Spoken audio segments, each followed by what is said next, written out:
Good day. My name is Vince Gaudiani, and today we want to present some more introductory information about aortic valve replacement. We've put up some complex cases in the past, aortic root reconstruction, arches, etc. But for those of you who are beginning, and for those of you who want to learn more about the commoner aortic valve operations, we want to present aortic valve replacement with left ventricular outflow tract enlargement, and aortic valve replacement with ascending aortic replacement. Now, when you first learn how to do these operations, you'll be taught that there's exactly one way to do it that's perfect and all the other ways are flawed.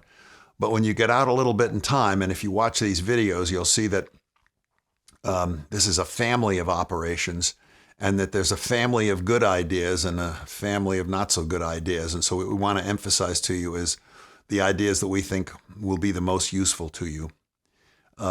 Particularly, this is true of left ventricular outflow tract enlargement because, as our leader, Dr. Mike Mack, has pointed out, even though TAVR requires large valves if you're going to do TAVR inside a previous aortic valve replacement, the incidence of enlarging left ventricular outflow tracts has not gone up in the last 10 years. It's still around 2% in the STS database.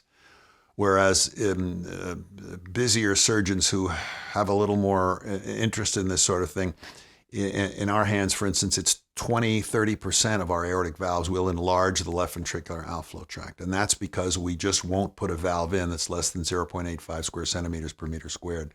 So we want to give you a strong technique for learning how to do that. And then we want you to see some of the variabilities of doing these cases because they're not all the same.